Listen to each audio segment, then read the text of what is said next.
الحمد لله رب العالمين والصلاة والسلام على رسوله الكريم أما بعد. محترم رور د جرابو د مسح په باره کې پوښتنه کړې ده د کمی جرابې چې نن سبا استعمالیږي نارینه زنانه هغه استعمالي چې بعضې د وړۍ نه جوړي بعضې د تارونو نه د کپړې نه جوړي نو څنګه چې په موضوع باندې سړی مسح کوي نو داسې په دې جرابو باندې مسح کول دا جایز دی او که نه دی جایز. نو دا مسله الحمدلله زه وضاحت سره په دلیلونو سره تاسو ته وړاندې کوم چې دا مسله واضح شي او ذهن کې کوم اشکالات او شبهات راځي د خلکو چې هغه ختم شي او په صحیح دین باندې موږ او تاسو عمل کوونکي جوړ شو. د ټولو نه اول خو په دې مسله باندې د ټولو فقهاو اتفاق دی چې په جرابو باندې مسح کول دا جایز دي. دې باره کې چې کوم ائمه اربعه دي امام ابو حنیفه رحمت الله علیه سره د خپل صاحبینو او د قرنګ امام مالک رحمت الله علیه امام شافعی رحمت الله علیه امام احمد بن حنبل رحمت الله علیه دا ټول وی چې په جرابو باندې مسح کول دا جایز دي. د قشان اهل ظواهرو کې چې کوم علما دي ابن حزم رحمت الله علیه ام وی چې په جرابو باندې مسح کول جایز دي. کم چې اهل حدیث علما دي شیخ الاسلام ابن تیمیه رحمت الله علیه شیخ الاسلام ابن قیم رحمت الله علیه شیخ احمد شاکر رحمت الله علیه امام البانی رحمت الله علیه شیخ ابن باز رحمت الله علیه شیخ محمد بن صالح العثیمین رحمت الله علیه دا ټول وی چې په جرابو باندې مسح کول جایز دي. ځکه دې باره کې ډېر احادیث راغلي دي چې نبی کریم صلی الله علیه وسلم په جرابو باندې مسح کړې ده.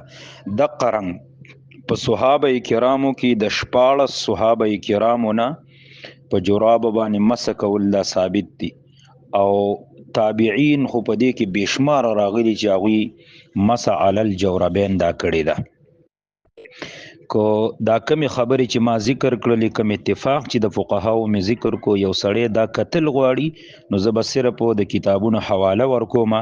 الفقه الاسلامي ادله اول جلسه په 343 المحلى ابن حزم اول جلسه په 323 د قرنګ د شیخ قاسمی رحمت الله علیه رساله د المسح علی الجوربین للقاسمی مستقل رساله په دې مسله باندې لیکلې ده.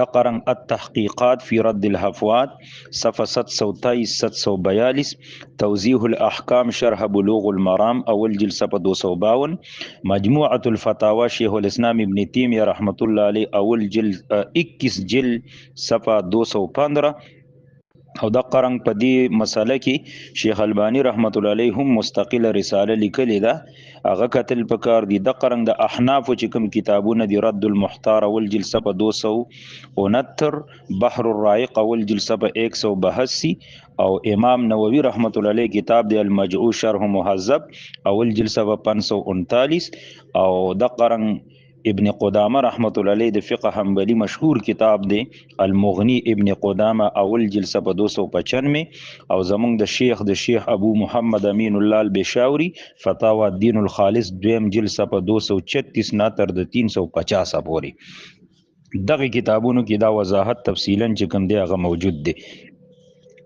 د دین وروستو د علماو کرامو په منځ کې صرف اختلاف په دې باندې دی چې په کومو جرابو مسح کول جایز دی او په کومو نه دی جایز. نو محققین علماو مذهب دا دی هغوی په هر قسم جراب باندې مسح کول جایز دي په دې کې به سړی څه قید او څه شرط وغیره نه لګی او عمده خبره صحیح ده ځکه هغه قیدونه او هغه شرطونه به موږ منو چې کوم په احادیثو کې د رسول الله صلی الله علیه وسلم نه ثابت دي.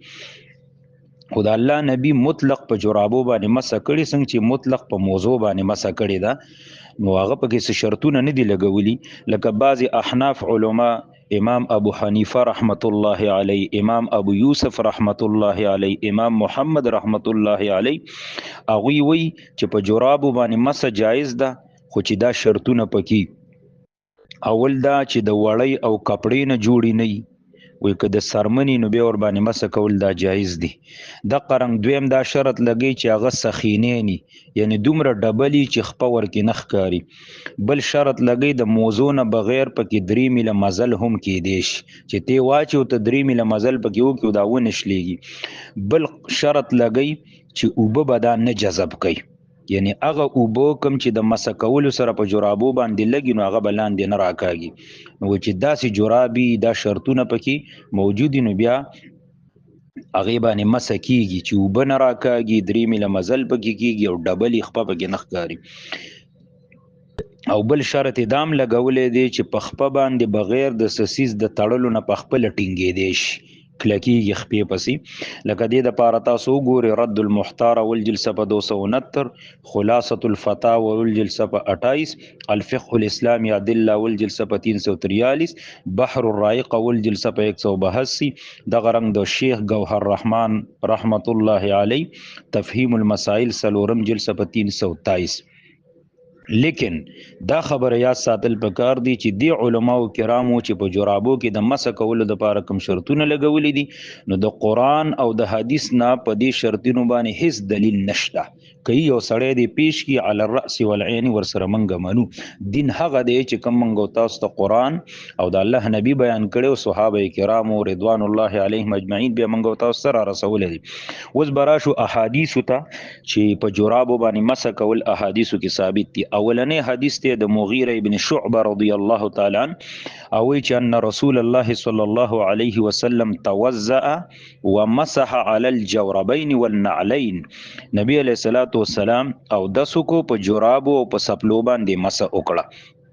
دا حدیثو مسند احمد کې دی سلورم جلسه په 252 کې، ابو داود کې دی اول جلسه په 24 کې، ترمذی کې دی اول جلسه په 12، ابن حبان دویم جلسه په 550 کې حدیث نمبر دی 1338، ابن ماجه راوړی اول جلسه په 185 کې، ابن حزم رحمت الله علیه په محلا کې اول جلسه په 321 کې، سنن الکبرى بهقی راوړی اول جلسه په 283، ابن خزیمه راوړی اول جلسه په 99، امام طحاوی راوړی شرح معانی الاثار اول جلسه په 76، ابن ابي شيبه راوړی اول جلسه په 188.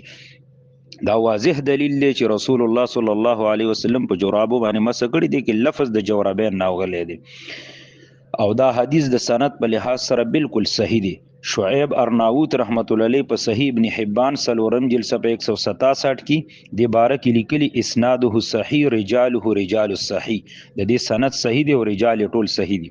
شیخ البانی رحمت الله علیه ورته په صحیح سنن ترمذی اول جلسه په 31 کې، په صحیح سنن ابو داود اول جلسه په 33 کې، په صحیح سنن ابن ماجه اول جلسه په 91 کې، تمام المنه فی التعلیق علی فقه السنه صفحه 112، ارواء الغلیل اول جلسه په 133 کې، او دا قرنګ د شیخ البانی رحمت الله علیه په مشکات چې کوم تحقیق راغلی دی اول جلسه په 92 کې دی ته بالکل صحیح ویلي.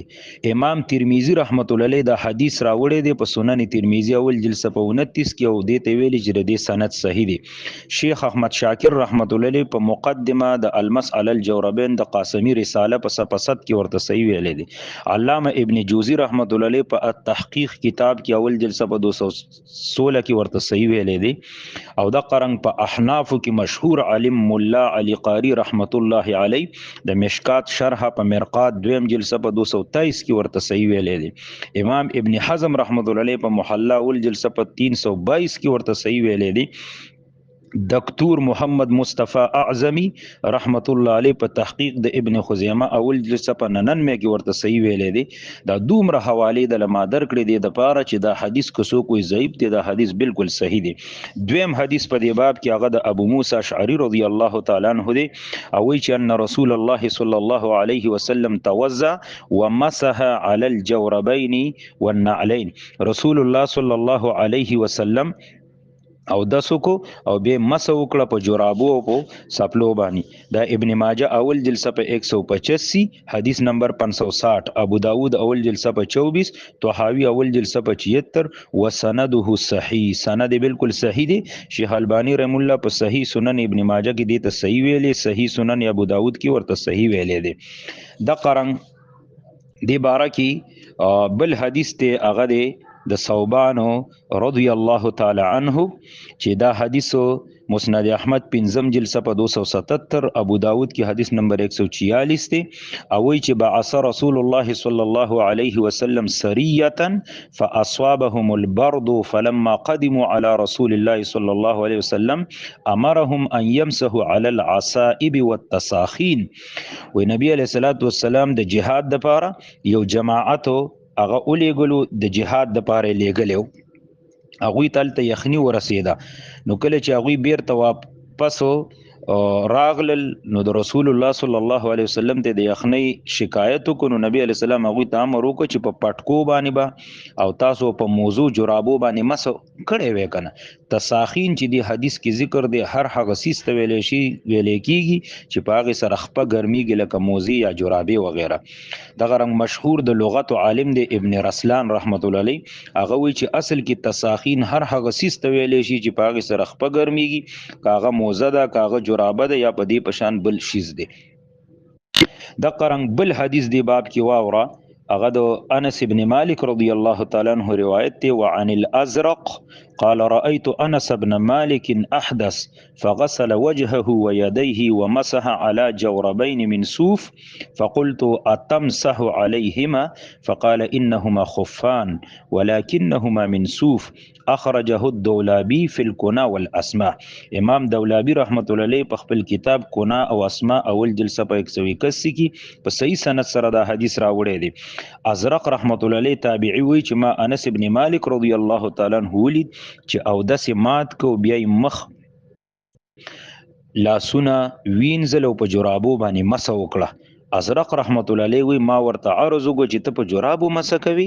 انس ابن مالک فرمایل دا موزی دی خو د وړۍ نه جوړی شوی دی.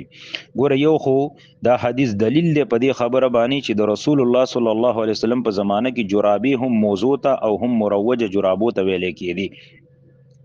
د قرنګ بل روایت ته د سعید بن عبد الله او رأيت انس بن مالك اتى الخلاء ثم خرج وعليه قلنسوة بيضاء فمسح على القلنسوة وعلى جوربين له من خز عربي اسود ثم صلى. دیوی سعید بن عبد الله رحمت الله علیه ما انس بن مالک رضی الله تعالی عنہ ولید چې بیت الخلا ته لاړو بیا را اوتلو په داسې حال کې چې د بټنو والا سپینه ټوپۍ په سر کې ونه په ټوپۍ او په داسې دوه جرابو باندې مس وکړه چې هغه د کچا عربي تور ریخمونه جوړې شوي او بیا مونږ وکړو. د قرنګ د عبد الله ابن عمر رضی الله تعالی عنہ نقل دی انه كان يمسح على جوربيه ونعليه. عبد الله ابن عمر رضی الله تعالی عنہ په جرابو باندې مس کړی ده. بل روایت کې راځي وانه يقول المسح على الجوربين كالمسح على الخفين. عبد الله ابن عمر رضی الله تعالی عنہ فرمایل چې په جرابو باندې مس کول داسې جایز دي لکه په موضوع باندې چې مس کول جایز دي. دا کم آثار د صحابه کرامو چې ما پیش کړل د محله ابن حزم اول جلد صفحه 323 کې به اسانید صحیحه په صحیح سندونو سره نقل دي. مصنف عبد الرزاق راوړي اول جلد صفحه 199 او د قرنګ امام زیلعی رحمت الله علیه حنفی عالم دی هغه په نسب الرایه اول جلد صفحه 186 کې دا روایت الته سړی کتلی شي دغلته موجود دي. د قرنګ عبد الله ابن مسعود رضی الله تعالی عنہ انه کان یمسح علی خفیه و یمسح علی جوربی. دم په جرابو مس کړی ده. دام ابن حزم کې ابن ابي شیبه ول جلد صفحه 215 عبد الرزاق اول جلد صفحه 200 کې نقل دي. د قرنګ د عمر ابن خطاب رضی الله تعالی عنہ د جمعې پورسته شو د سمات کو به او د سکو جراب او سپلو باندې مسو کړو خلکو ته د جمعې منځور کو. د ابن ابي شيبه کې دا روایت ته محله ابن حزم کې دي. د قرنګ کعب بن عبد الله وی چې ما علي رضی الله تعالی عنہ ولیدو بالا چې تشي امتیازي وکړي فمسح على جوربيه ونعلي ثم قام يصلي بجرابو مسو کړو به منس کولو. دام ابن حزم کې د اول جلد صفحه 323 عبد الرزاق اول جلد صفحه 200 امام زیلعی رحم الله نسب الرایه کې د سنده صحیح ویل اول جلد صفحه 186. د ابو امامه باهلی رضی الله تعالی عنہ نقل دي. د براء ابن عازب نه بده کې نقل شته دي. نو شپاړه صحابه کرام دا غوی نه په جرابو باندې مس نقل دا د الله د نبی نه نقل د تابعین پکې بشمار دي. نو دا د دې امت د پاره یو اسانتیا ده د یخنۍ په موسم کې چې څنګه په موضوع باندې مس کول جایز دي، داسې په جرابو باندې نارینه زنانه د پاره مس کول جایز دي او د دې نه فایده اوچتول پکار دي. والله اعلم. هذا وبالله التوفیق.